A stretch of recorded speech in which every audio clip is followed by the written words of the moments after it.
Leituras da Bíblia. Dando seguimento às leituras da Bíblia, no livro de Eclesiastes, capítulos 7, capítulo 8, capítulo 9 e capítulo 10. Escutemos-nos e lemos juntos neste exato momento. Eclesiastes 7. A sabedoria.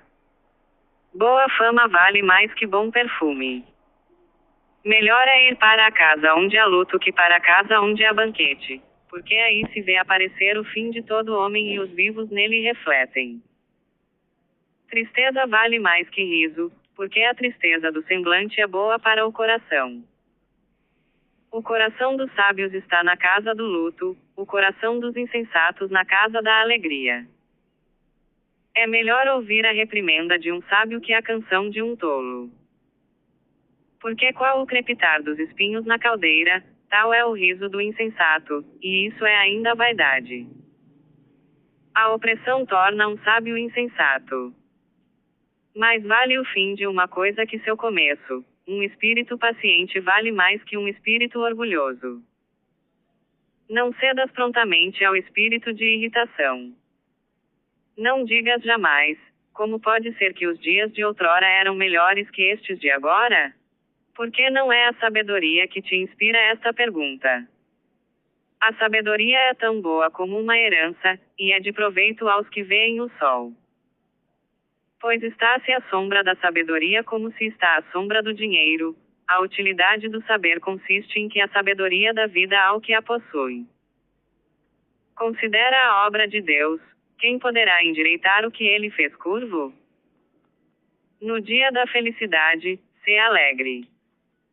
No decurso de minha vã existência, vi tudo isso. Há o justo que morre permanecendo justo e o ímpio que dura apesar de sua malícia.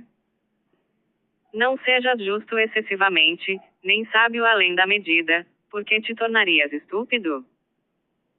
Não sejas excessivamente mau, e não sejas insensato, porque haverias de morrer antes de tua hora. É bom que guardes isto, e que não negligencies aquilo, porque aquele que teme a Deus, realizará uma e outra coisa. A sabedoria dá ao sábio mais força que 10 chefes de guerra reunidos numa cidade. Não há homem justo sobre a terra que faça o bem sem jamais pecar. Não prestes atenção em todas as palavras que se dizem, para que não ouças dizer que teu servo fala mal de ti. Porque teu coração bem sabe que tu mesmo, muitas vezes, falaste mal dos outros. Tudo isso eu perscrutei com sabedoria. Eu disse comigo mesmo, eu quero ser sábio, mas a sabedoria ficou longe de mim. Aquilo que acontece é longínquo, profundo, profundo, quem o poderá sondar? Eu me apliquei de todo o coração a perscrutar, a sondar a sabedoria e a razão das coisas, a reconhecer que a maldade é uma loucura e a falta de razão uma demência. Eu descobri que a mulher é coisa mais amarga que a morte, porque ela é um laço, e seu coração é uma rede, e suas mãos, cadeias. Aquele que é agradável a Deus lhe escapa, mas o pecador será preso por ela. Eis o que encontrei, diz o Eclesiastes, procurando descobrir a razão de uma coisa depois de outra. Eis o que eu procuro continuamente sem descobrir, encontrei um homem entre 1000, mas nenhuma mulher entre todas. Somente encontrei isto: Deus criou o homem reto, mas é ele que procura os extravios. Eclesiastes 8. A obediência devida ao rei. Quem é comparável ao sábio, que conhece a razão das coisas? A sabedoria de um homem ilumina-lhe o semblante e a severidade de seus traços é modificada por ela. Observa a ordem do rei e, por causa do juramento feito a Deus. Não te apresses a fugir de sua presença, não te comprometas com um mau negócio, porque o rei faz tudo o que lhe apraz. Com efeito, sua palavra é soberana. Aquele que observa o preceito não provará mal algum, e o coração de um sábio conhece o tempo e o julgamento.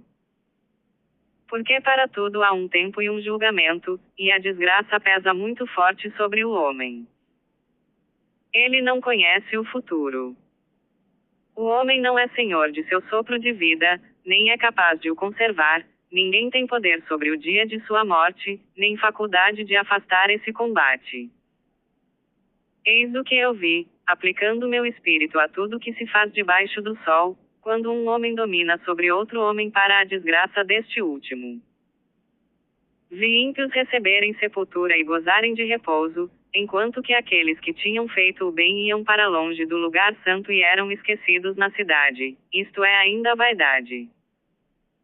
Porque a sentença contra os maus atos não é executada imediatamente, o coração dos homens se enche de desejo de fazer o mal. Porque o pecador culpado de 100 crimes vê sua vida prolongada. Eu sei, no entanto, que a felicidade é para os que temem a Deus, que sua presença enche de respeito. E que não haverá nenhuma felicidade para o ímpio, o qual, como a sombra, não prolongará sua vida, porque não tem temor a Deus. Há outra vaidade que aparece sobre a terra, há justos aos quais acontece o que conviria ao proceder de celerados. Por isso louvei a alegria, porque não há nada de melhor para o homem, debaixo do sol, do que comer, beber e se divertir. Quando meu espírito se entregou ao estudo da sabedoria e à observação das coisas que se passam sobre a terra, porque nem de dia, nem de noite os olhos dos homens encontram repouso. Verifiquei, em toda a obra de Deus, que o homem nada pode descobrir do que se faz debaixo do sol, ele se fatiga a investigar, mas não encontra, e se mesmo um sábio pensasse ter alcançado, isso não aconteceria. Eclesiastes 9. O destino de todos. Apliquei então meu espírito ao esclarecimento de tudo isso. Os justos, os sábios e seus atos estão na mão de Deus. O homem ignora se isso será amor ou ódio. Tudo é possível. Um mesmo destino para todos. Há uma sorte idêntica para o justo e para o ímpio, para aquele que é bom como para aquele que é impuro, para o que oferece sacrifícios como para o que dele se abstém. O homem bom é tratado como o pecador e o perjuro como o que respeita seu juramento. Entre tudo que se faz debaixo do sol, é uma desgraça só existir para todos o mesmo destino. Por isso o espírito dos homens transborda de malícia, a loucura ocupa o coração deles durante a vida, depois da qual vão para a casa dos mortos. Porque, enquanto um homem permanece entre os vivos, há esperança. Com efeito, os vivos sabem que hão de morrer, mas os mortos não sabem mais nada. Amor, ódio, ciúme, tudo já pereceu. Ora, pois, come alegremente teu pão e bebe contente teu vinho, porque Deus já apreciou teus trabalhos. Traja sempre vestes brancas e haja sempre azeite, perfumado, em tua cabeça. Desfruta da vida com a mulher que amas, durante todos os dias da fugitiva e vã existência que Deus te concede debaixo do sol. Esta é tua parte na vida, o prêmio do labor a que te entregas debaixo do sol. Tudo que tua mão encontra para fazer, fez-o com todas as tuas faculdades, pois que na região dos mortos, para onde vais, não há mais trabalho, nem ciência, nem inteligência, nem sabedoria. Nas minhas investigações debaixo do sol, vi ainda que a corrida não é para os ágeis, nem a batalha para os bravos, nem o pão para os prudentes, nem a riqueza para os inteligentes, nem o favor para os sábios, todos estão à mercê das circunstâncias e da sorte. O homem não conhece sua própria hora, semelhantes aos peixes apanhados pela rede fatal, os passarinhos presos no laço, os homens são enlaçados na hora da calamidade que se arremessa sobre eles de súbito. O valor da sabedoria. Vi também, debaixo do sol, este exemplo de uma sabedoria que me pareceu grande. Havia uma pequena cidade, pouco populosa, contra a qual veio um poderoso rei que a sitiou e construiu contra ela fortes trincheiras. Ora, aí se encontrava um pobre homem, prudente, cuja sabedoria salvou a cidade.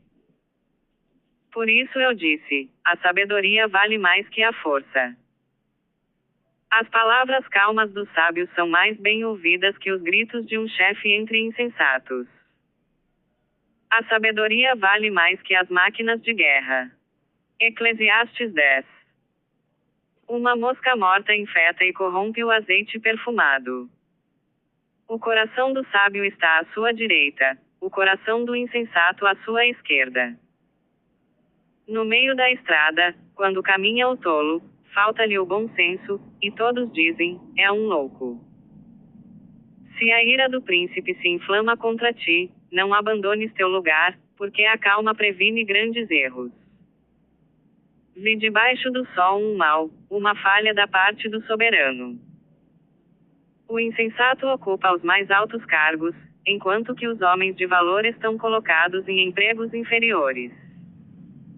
Vi escravos montarem a cavalo, e príncipes andarem a pé como escravos. Quem cava uma fossa, pode nela cair, e que derruba um muro pode ser picado por uma serpente. Quem lavra a pedra pode machucar-se. Se o ferro está embotado, e não for afiado o gume, é preciso redobrar de esforços. Se a serpente morde por erro de encantamento, não vale a pena ser encantador. As palavras de um sábio alcançam-lhe o favor, mas os lábios dos insensatos causam a sua perda. O começo de suas palavras é uma estultícia, e o fim de seu discurso é uma perigosa insânia. E o insensato multiplica as palavras. O homem não conhece o futuro, quem lhe poderia dizer o que há de acontecer em seguida? O trabalho do insensato o fatiga, ele que nem sequer sabe ir à cidade. Ai de ti, país, cujo rei é um menino e cujos príncipes comem desde a manhã. Feliz de ti, país, cujo rei é de família nobre, e cujos príncipes comem a hora conveniente, não por devassidão, mas para sua própria refeição. Por causa do desleixo ir-se abaixando o madeiramento, e quando as mãos são inativas, choverá dentro da casa. Faça festa para se divertir. Não digas mal do rei, nem mesmo em pensamento. Amanhã, dando continuidade às leituras do livro da Bíblia, terminaremos o livro de Eclesiastes nos capítulos 11 e capítulo 12.